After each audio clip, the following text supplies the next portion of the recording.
क्या बात है भाई, बड़ा खुश लग रहा। भाई मोदी जी जम्मू को आईटी हब बनाएंगे। छात्रों को लैपटॉप टैबलेट के साथ 3,000 रुपए का ट्रैवल अलाउंस भी देंगे और इसी के साथ जेकेपीएससी यूपीएससी की तैयारी करने वालों को 10,000 रुपए का कोचिंग खर्चा भी मिलेगा। सच में? हाँ, क्योंकि जहाँ भाजपा वहाँ विकास। शांति, स्थिरता और विकास, जम्मू कश्मीर को मोदी पर विश्वास।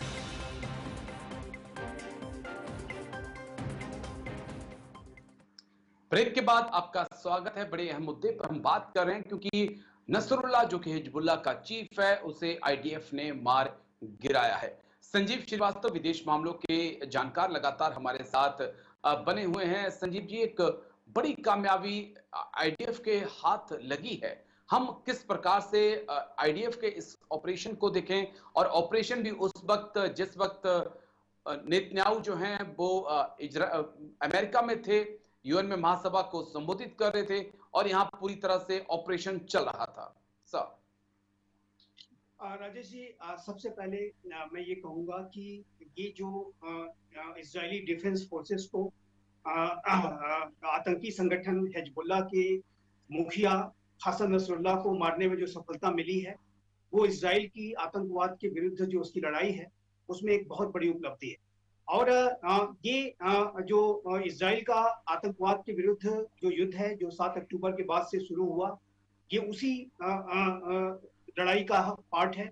और इजराइल इस बात को लेकर के संकल्पबद्ध है कि चाहे वो हमास हो, चाहे वो हिजबुल्लाह हो, चाहे वो हूती हो, या कोई इराक और सीरिया में ऑपरेट कर रहे जो अन्य आतंकी संगठन हो, वो इजराइल के ऊपर फिर से 7 अक्टूबर जैसा कोई हमला करने का दुस्साहस न कर सके, इस बात को इजराइल इंश्योर करना चाहिए। इजराइल अपने अस्तित्व की लड़ाई भी लड़ रहा है। इजराइल के ऊपर 7 अक्टूबर को जो हमला किया गया, उसमें एक दिन के अंदर 1200 लोगों को जिस बर्बर तरीके से मौत के घाट उतारा गया, अनेकों सैकड़ों लोगों को बंधक बना करके रखा गया, वो बंधक आज भी हमास की कैप्टिविटी में मौजूद है। और हमने ये देखा था राजेश जी कि हमास के द्वारा 7 अक्टूबर को किए गए हमले के बाद जो इजराइल ने हमास के विरुद्ध लड़ाई लड़ी, उस लड़ाई से इजराइल को डिस्ट्रैक्ट करने के लिए हिजबुल्लाह लगातार हमले कर रहा था। लगातार हिजबुल्लाह ने रॉकेट्स के माध्यम से इजराइल को डाइवर्ट डिस्ट्रैक्ट करने की कोशिश। उसी तरीके से हूती भी जो अरब रेड सी में आप देखिए तो वो लगातार हमले कर रहा है। और ये हिजबुल्लाह और हूती, इनके द्वारा जो ये हमला किया जा रहा था, या जो अभी भी हमले जो किए जा रहे हैं, वो हमास के समर्थन में किए जा रहे थे। तो ये जो लड़ाई है हिजबुल्लाह के द्वारा जो लगातार इजराइल के ऊपर जो हमले किए जा रहे थे, वो भी एक आतंकवादी कृत्य था। और अब जबकि इजराइल ने बड़ी स्ट्राइक्स कंडक्ट की थी हाल के समय में, आपने देखा कि हमास के चीफ इस्माइल हनिया को जिस तरीके से तेहरान में एक कोवर्ट ऑपरेशन में मारा गया, और हालांकि उसकी जिम्मेदारी इजराइल ने नहीं ली, लेकिन उसके साथ ही साथ इजराइल ने बैरूत में कई बड़ी एयर स्ट्राइक्स कंडक्ट की थी, जिसमें कि हिजबुल्लाह के कई टॉप कमांडर्स मारे गए थे। और इजराइल को मैं ये आपके चैनल के माध्यम से अवश्य कहना चाहूंगा कि ये जो आतंकी संगठन है, जो अपने आप को बहुत ही ज्यादा स्मार्ट और बहुत ही ज्यादा प्रोएक्टिव समझते हैं, इन्होंने इजराइल को समझने में बड़ी भूल की। देखिए राजेश जी, इजराइल वही राष्ट्र है जिसने कि 1967 में एक प्री एम्प्टिव स्ट्राइक करते हुए 6 डे वॉर किया था। और इजराइल अपने दुश्मनों को तैयारी का मौका नहीं देता है। ये जो इजराइल का जो पूरे मिलिट्री एस्टेब्लिशमेंट का जो चरित्र है, उसको ये आतंकी संगठन समझने में नाकाम रहे हैं, मैं कहूँगा। हिजबुल्लाह के विरुद्ध इजराइल का युद्ध लगातार जारी है। और ये युद्ध अभी हिजबुल्लाह हमले की तैयारी में ही था कि उसको अंदर से कमजोर कर देना, भयाक्रांत कर देना, pager blast, walkie talkie blast से एयर स्ट्राइक, और अब उसका चीफ ही एलिमिनेट कर दिया गया है। तो हिजबुल्लाह के पास वो ताकत पहले से ही इजराइल खत्म कर देना चाहता है कि ताकि वो कोई 7 अक्टूबर या उससे भी बड़ा कोई हमला करने का दुस्साहस न कर सके। ये मैसेज इजराइल का लाउड एंड क्लियर है, और जाहिर है कि इजराइल आने वाले समय में भी अपने स्ट्राइक्स को जारी रखेगा। ये मेरा असेसमेंट। अभी कई ऑपरेशन अभी और होंगे, मैं आता हूं सर आपके पास, लेकिन ब्रिगेडियर शरदेंदु, 2 पॉइंट जो मेरे लिए अब जानना जरूरी है कि ओआईसी की मीटिंग बुलाई है, कौन कौन से देश हैं जो ईरान के पीछे खड़े हो सकते हैं या हिजबुल्लाह के पीछे खड़े हो सकते हैं, और ईरान का अब क्या रोल होने वाला है? क्या खामनेई फिर दुख जताकर चुपचाप जाकर छुप जाएंगे?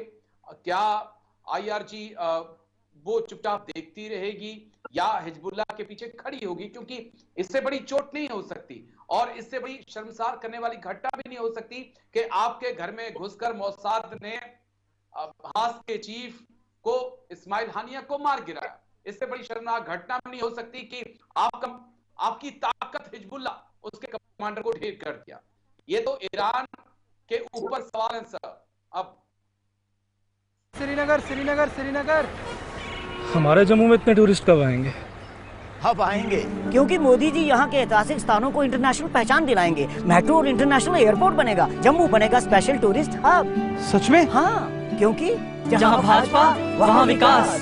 शांति, स्थिरता और विकास, जम्मू कश्मीर को मोदी पर विश्वास। देखिए, जो ओआईसी की जो मीटिंग ईरान ने बुलाई है, ओआईसी वर्ड खुद ही डिवाइडेड। अगर ओआईसी एक तुर में एक तरीके से सोचता, बात करता, मिलिट्री माइट को सिनर्जी के साथ अप्लाई करता, तो इजराइल पैलेस्टीनियों को उनका हक देता। लेकिन ये ऐसा होता नहीं है, क्योंकि ओआईसी में पूरा पेनिट्रेशन यूएस का है। यूएस के डॉलर वहां चलते हैं, यूएस का डॉलर बोलता है। यूएस एक अपने आप में बहुत बड़ी पावर है, जिसके ये सारे ओआईसी के आधे से ज्यादा सदस्य पिछलग्गू बने घूमते हैं। तो उनका जो मकसद है वो एक कॉल किया है, एक सॉलिडारिटी दिखाने की कोशिश की है, लेकिन सारे के सारे ईरान के साथ खड़े होंगे ऐसा मेरा मानना नहीं है। सारे के सारे फिलिस्तीन के कॉज या हिजबुल्लाह के साथ खड़े होंगे ऐसा मेरा मानना नहीं है। वो डिवाइडेड है। डिवाइडेड इसलिए कि आधे लोगों ने ट्रीटी कर रखी है, आधे लोग पिछलग्गू, आधे लोगों अपने कंफर्ट जोन से नहीं निकलना चाहते, जिसमें यूएई शामिल है, बहरीन शामिल है, सऊदी अरेबिया है और आपका इजिप्ट है। ये तमाम तरीके के ट्रीटी से बंधे हैं और उनके सेल्फ इंटरेस्ट है। वो नहीं चाहते हैं खुल के सामने आना, और साथ में एक तरीके से मिडिल ईस्ट में अगर वो साथ आ जाते हैं तो ईरान की सुप्रीमेसी बनती है। ईरान पूरे मिडिल ईस्ट को डोमिनेट करता हुआ दिख रहा है, जिसकी पुष्टि आज देखिए नेतन्याहू साहब ने यूएन के जनरल असेंबली में की। उन्होंने एक मैप दिखाया और कहा कि ये ईरान का इन्फ्लुएंस बढ़ता हुआ दिख रहा है, ये पूरे मिडिल ईस्ट को टेरराइज कर रहा है। तो मेरा मानना है कि एक सिर्फ विज्ञप्ति जारी होगी, पेपर पे स्टेटमेंट आएंगे। हिजबुल्लाह के साथ समर्थन का तो मैं नहीं बोल सकता, लेकिन एक सिंपैथी दिखाएंगे, क्योंकि वहां सिविलियन बिल्डिंग को टारगेट हुआ, सिविलियन हताहत हुए और जितने सिविलियन मारे गए हैं गाजा पट्टी में, उनके प्रति एक संवेदना जागृत की जाएगी। इससे ज्यादा मैं कुछ नहीं देखता हूं, क्योंकि सऊदी अरेबिया खुद अपने एयर स्पेस को अलाउ नहीं करता, जॉर्डन एयर स्पेस को अलाउ नहीं करता, इजिप्ट अपनी न्यूट्रल भूमिका में चला जा रहा। तमाम तरीके के पीस प्रपोजल आते हैं जो नेतन्याहू ईरान की आर्मी मदद तो मेरा मानना है कि आज की डेट में ईरान की आर्मी आईआरजी मदद के लिए आगे आ सकती है, हिजबुल्लाह के पीछे खड़ी हो सकती है, क्योंकि इस वक्त लीडरशिप क्राइसिस हो रखा है। हमास के अंदर चले जाइए वहां पर भी, हिजबुल्लाह में भी चले जाइए वहां पर भी। तो क्या यहां पर ईरान खुलकर मदद के लिए आगे आ सकता है? देखिए, अगर आज की डेट में हिजबुल्लाह को आपने रिवाइव करना है तो उनकी लीडरशिप टूटी हुई है, लड़ाके उनके पास हैं। 60 से 65 हजार की संख्या में उनके लड़ाके जो एक्टिव हैं वो हैं उनके पास, लेकिन लीडरशिप क्राइसिस है। अब इसमें आईआरजीसी का सबसे बड़ा रोल बनता है कि वो एक डिस्गाइज तरीके से हिजबुल्लाह को आर्म करें। ये डिस्गाइज तरीका क्या हो सकता है? आईआरजीसी के लड़ाके, आईआरजीसी के कमांडर हिजबुल्लाह के रोल में जाएं, वो लेबनान से ऑपरेट करें और एक हिजबुल्लाह के शैडो में, शेल्टर में इस तरीके का ऑपरेशन दे, जैसे कि उनकी जो मिलिट्री सोच है उसको रिवाइव करके मिलिट्री तरीके से टारगेटिंग की जाए। आज की डेट में हिजबुल्लाह डिमोरलाइज हो रखा है, जो उसकी लीडरशिप खत्म है। किसको टारगेट करना है, किसको नहीं टारगेट करना, ये उनको पता नहीं चल रहा है। ये बड़ा मुश्किल हो रखा है। लेकिन मैं आता हूं सर, मुझे एक और ब्रेक के लिए जाना है संजीव जी। ब्रेक के बाद मैं सीधा आपके पास आऊंगा, क्योंकि अब ईरान के ऊपर भी सवाल है। ईरान भी लगातार ये कोशिश कर रहा था कि मिडिल ईस्ट में अपना प्रभाव जमाया जा सके, सऊदी का प्रभाव कम किया जाए, टर्की का प्रभाव कम किया जाए और वो खलीफा के तौर पर उभर कर सामने आए। लेकिन क्या इजराइल ने उस खलीफापन पर सवाल खड़ा कर दिया है? छोटे से ब्रेक के बाद इसको समझते हैं।